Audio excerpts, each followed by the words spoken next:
नमस्कार विद्यार्थी मित्रांनो, मी प्राध्यापक आर.जे. निकम. वेब सिरीजच्या या दुसऱ्या भागामध्ये मी सर्वांचं स्वागत करतो. विद्यार्थी मित्रांनो, आपण मागच्या सिरीजमध्ये 1784 साली ब्रिटिश पार्लमेंटने पारित केलेला जो पिट्स ऍक्ट आहे तिथपर्यंत आपला अभ्यास शिकून झालेला होता. यानंतर आज आपण इसवी सन 1857चा राष्ट्रीय उठाव या संदर्भात आपण घडामोडींचा अभ्यास करणार आहोत. मित्रांनो, भारतामध्ये ब्रिटिशांचं आगमन झाल्यानंतर, ईस्ट इंडिया कंपनीचं आगमन झाल्यानंतर ईस्ट इंडिया कंपनीने भारतातील अनेक जी काही छोटी छोटी संस्थानिक होती, जे काही राजे होते, त्यांचं संस्थान जे होतं हे गिळंकृत केलेलं होतं. त्यांच्यावरती आपला प्रभाव निर्माण करून त्यांचं साम्राज्य हे खालसा केलेलं होतं. त्यांच्या या ब्रिटिशांच्या या साम्राज्यवादी धोरणाचा एक प्रकारचा विरोध करण्यासाठी 1857 मध्ये भारतातील जे काही संस्थानिक होते हे एकत्र आले आणि त्यांनी ब्रिटिशांच्या विरोधात उठाव घडवून आणलेला होता. यामध्ये विशेषतः नानासाहेब पेशवे, तात्या टोपे, बेगम हजरत महल, राणी लक्ष्मीबाई, बहादूर शाह जफर या संस्थानिकांचा समावेश होता. याबरोबरच ईस्ट इंडिया कंपनीमध्ये जे काही सैनिक होते, हिंदी सैनिक, या हिंदी सैनिकांमध्ये सुद्धा एक प्रकारची अपमानाची भावना निर्माण झालेली होती. कारण यांना मानाची आणि सन्मानाची जी काही वरची पदे जी आहेत ही दिली जात नसत. जर जे पद असेल एखाद्या ब्रिटिश अधिकाऱ्यांना, तर त्या पदात ब्रिटिश अधिकाऱ्यांना वेतन जास्त, समान पदावर असलेला हिंदी माणूस असेल तर त्याला वेतन कमी. अशा प्रकारची दुजाभावाची वागणूक भारतीय सैनिकांना ही ईस्ट इंडिया कंपनीच्या सैनिकांकडून आणि अधिकाऱ्यांकडून ही मिळत असे.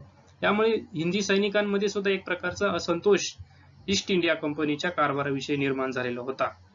याबरोबरच जे काही संस्थानिक होते यांच्या मनामध्ये एक प्रकारचा असंतोष ईस्ट इंडिया कंपनीच्या राज्यकारभाराच्या वरून निर्माण झालेला होता.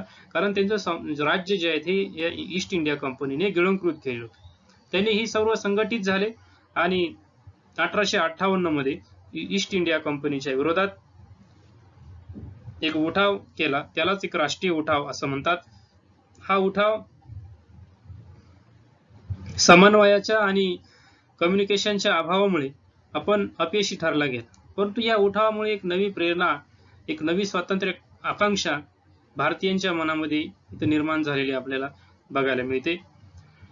हा उठाव जरी अयशस्वी झाला असला भारताच्या दृष्टिकोनातून, तरी सुद्धा या उठावाची दखल ब्रिटिश पार्लमेंटने घेतलेली होती.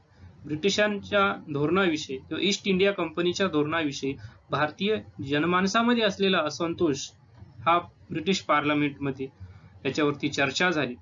त्यामुळे 1858 मध्ये इंग्लंडची जी काही राणी आहे तिने एक जाहीरनामा प्रसिद्ध केला.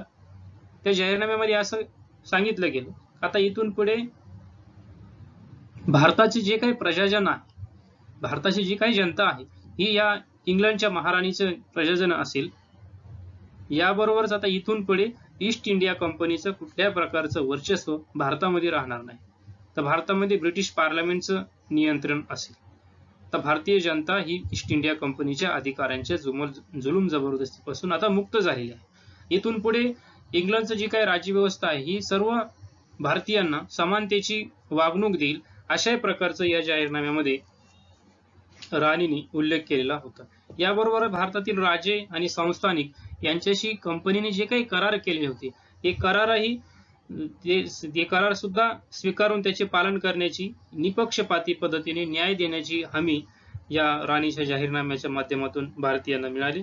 त्याचबरोबर धर्म, जात, वंश अशा कुठल्याही प्रकारचा भेद ब्रिटिश अधिकाऱ्यांकडून केला जाणार नाही याची हमी या राणीच्या जाहीरनाम्यामध्ये देण्यात आलेली होती. यानंतर 1885 मध्ये राष्ट्रीय सभेची स्थापना झाली होती.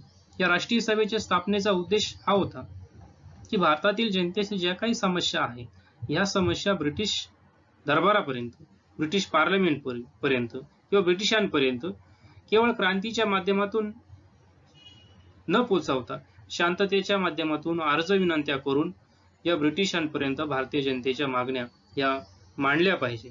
यातून एक सकारात्मक चर्चाचं एक व्यासपीठ या निमित्तानं आपल्याला मिळालेलं होतं.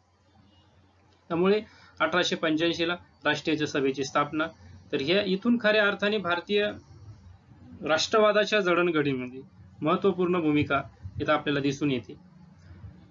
या राष्ट्रीय सभेच्या स्थापनेमध्ये विशेषतः लोकमान्य टिळक, व्यवेशचंद्र बॅनर्जी, नामदार गोपाल कृष्ण गोखले, मोतीलाल नेहरू आदी नेत्यांचा समावेश होता. यानंतर मोर्ले मिंटो कायदा 1909चा हा कायदा, या कायद्याचाही प्रभाव भारतीय राज्यघटनेवरती पडलेला आपल्याला दिसून येतो. मित्रांनो, 1905 मध्ये बंगालची फाळणी झालेली होती. या बंगालच्या फाळणीमुळे भारतीय जनतेमध्ये ब्रिटिशांविषयी एक प्रकारचा असंतोष निर्माण झालेला आपल्याला बघावयास मिळतो. 1885 मध्ये जरी राष्ट्रीय सभेची स्थापना झालेली असली तरी सुद्धा भारतीयांचे जे काही समस्या आहे, जे काही तक्रारी आणि गाऱ्हाणी असतील, याची फारशी दखल ही ब्रिटिश पार्लमेंटने किंवा ब्रिटिश सरकारने आपल्याला घेतलेली फार बघायला मिळत नाही. त्याचाच एक भाग म्हणून भारतीय जनतेमध्ये जो काही 1905च्या कायद्यामुळे असंतोष निर्माण झालेला होता, हा असंतोष कुठेतरी दूर व्हावा, भारतीय जनतेचा विश्वास कुठेतरी संपादन करण्याचा प्रयत्न हा 1909च्या कायद्याच्या माध्यमातून केलेला ब्रिटिशांनी आपल्याला दिसून येतो. तर ह्या कायद्याच्या माध्यमातून सभासद संख्या जी आहे, केंद्रीय कायदेमंडळाची सभासद संख्या, यामध्ये वाढ करण्याचा शिफारस केली गेली. केंद्राच्या व प्रांतांच्या कायदेमंडळामध्ये सदस्य संख्या वाढवण्यात आली. 68 सुरुवातीच्या कालखंडात ही सदस्य संख्या 16 होती. त्यानंतर ही संख्या 68 करण्यात आली. त्यानंतर प्रांतीय कायदेमंडळामध्येही बदल केला गेला. मुंबई येथील जे काही कायदेमंडळ होतं, त्याबरोबर बंगाल आणि मद्रास येथील कायदेमंडळ होती, यांच्यामध्ये सदस्य संख्या 20 होती, ती वाढून 50 केली. त्याचबरोबर सभासदांची विभागणी केंद्रीय कायदेमंडळात सरकारी 28 आणि 32 बिनसरकारी सभासद नेमावेत, असाही शिफारस इथं करण्यात आली. याबरोबरच काही बिनसरकारी सभासद होते, त्यांनाही मोठ्या प्रमाणामध्ये संधी देण्यात आली. परंतु या बिनसरकारी सभासदांचं जरी बहुमत होतं केंद्रीय कायदेमंडळामध्ये, ते एक दिखाव स्वरूपाचं होतं. त्यानंतर मुस्लिमांसाठी स्वतंत्र मतदारसंघाची ही तरतूद या निमित्ताने करण्यात आली. मुस्लिमांच्या लोकसंख्येच्या प्रमाणाबाहेर प्रतिनिधी देण्यात आलेले आहेत. तर याचा एक प्रकारचा एक रोष या कायद्यामुळे ब्रिटिशांनी ओढावून घेतलेला होता. त्याचबरोबर जे काही केंद्रीय आणि प्रांतीय कायदेमंडळाचं जे काही अंदाजपत्रक असेल, तर ह्या अंदाजपत्रकावरही चर्चा करण्याचा, दुरुस्त करण्याचा अधिकार भारतीय सभासदांना देण्यात आलेला होता. परंतु हा केवळ चर्चा करण्याचा अधिकार होताच, पण ही मंजूर किंवा नामंजूर करण्याचा अधिकार या सभासदांना देण्यात आलेला नव्हता. म्हणजे जे काही निर्णय होतील या सभागृहामध्ये, ते निर्णय या गव्हर्नर जनरलवरती कुठल्याही प्रकारचे बंधनकारक नव्हते. 1909 साली जो मार्लो मिंटो कायदा झाला होता, तर तो कायदा भारतीय जनतेच्या मनामध्ये ब्रिटिशांविषयी जो काही असंतोष निर्माण झालेला होता, हा असंतोष दूर करण्यासाठी केलेला होता. परंतु तरी सुद्धा भारतीय जनतेच्या मनामध्ये ब्रिटिशांविषयी जो काही असंतोष होता, तो असंतोष दूर झाला नाही. त्यासाठी मग 1909 मध्ये मॉन्टेग्यू आणि चेम्सफोर्ड यांनी एक कायदा तयार केला आणि त्या कायदा 1919 साली भारतामध्ये त्याची अंमलबजावणी केली. त्यामध्ये भारत मंत्र्यांचा जो काही पगार आहे, हा भारताच्या तिजोरीतून दिला जाईल. इतर जे काही अधिकारी असतील भारत मंत्र्याच्या अखत्यारीत, तर त्यांचा पगार हा ब्रिटिश तिजोरीतून दिला जाईल असं ठरलं. त्यानंतर हिंदी हाय कमिशनर या पदाची नेमणूक, नवीन पदाची नेमणूक केली. त्यामध्ये हाय कमिशनर या स्वतंत्र अधिकाऱ्याची नेमणूक झाली. यानंतर सभागृहाची मुदत वाढवणे. या कायद्यानुसार कनिष्ठ गृहाची मुदत 3 वर्ष, तर वरिष्ठ सभागृहाची मुदत ही 5 वर्ष करण्यात आली. त्यानंतर निवडणूक पद्धतीत बदल झाला. या कायद्यानुसार प्रत्यक्ष मतदानाचे प्रतिनिधी निवडण्याचे ठरले. परंतु मतदानाचा अधिकार वरिष्ठ कायदेमंडळासाठी वार्षिक उत्पन्न 10,000, तसेच शेतसारा भरणारा, तसेच सामाजिक व शैक्षणिक क्षेत्रामध्ये उल्लेखनीय कामगिरी करणाऱ्या लोकांनाच हा अधिकार मिळालेला होता.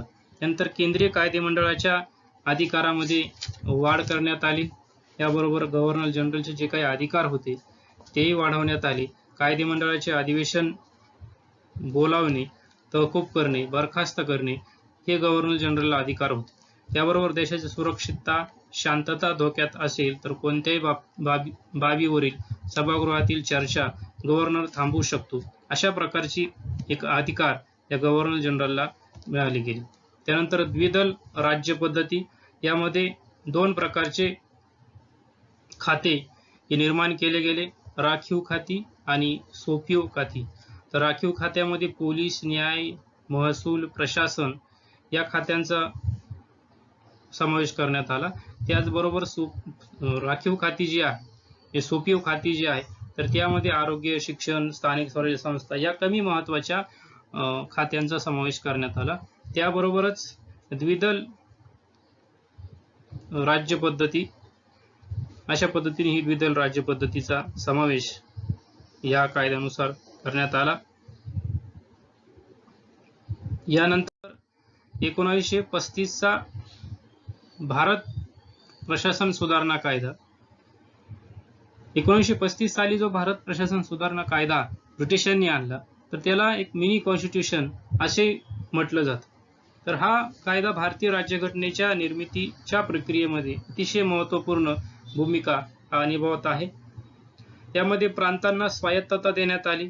या कायद्यानुसार प्रांतामध्ये द्विदल राज्य पद्धती नष्ट करून राखीव व सोपीव खाती जी पद्धत होती ही नष्ट करण्यात आली. त्यानंतर प्रत्यक्ष निवडणुकीच्या माध्यमातून निवडून आलेल्या मंत्रिमंडळांकडे प्रांतिक मंडळ देण्यात आले. त्यानंतर केंद्रामध्ये द्विदल राज्य पद्धती आली. या कायद्यानुसार राखीव खाती व सोपीव खाती अशी संघराज्याची विषयांची विभागणी करण्यात आली. हे प्रांतामध्ये बंद करण्यात आली, संघराज्यामध्ये सुरू करण्यात आली. याबरोबरच संरक्षण आणि आरक्षण, तर या दृष्टिकोनातून यामध्ये तरतुदी करण्यात आल्या. नंतर अखिल भारतीय महासंघ, संघराज्याची स्थापना, संघराज्य न्यायालयाची स्थापना, लोकसेवा आयोगाची स्थापना, घटना दुरुस्ती अशा वेगवेगळ्या मुद्द्यांचा समावेश या 1935 च्या भारत सुधारणा कायद्यामध्ये केलेला आहे. तर ह्या कायद्यानुसार ज्या काही तरतुदी केल्या होत्या, तर त्या तरतुदींची अंमलबजावणी झाली. त्याचबरोबर भारतीय राज्यघटना लिहित असताना ह्या 1935 च्या भारत प्रशासन सुधारणा कायद्यातील बऱ्याच तरतुदींचा समावेश या घटनेमध्ये करण्यात आलेला आहे. तर मित्रांनो, आज आपण या दुसऱ्या भागामध्ये इथपर्यंतच अभ्यास करणार आहोत. त्यानंतरचा पुढचा भाग जो आहे हा पुढच्या सिरीजमध्ये आपण अभ्यासणार आहोत. धन्यवाद.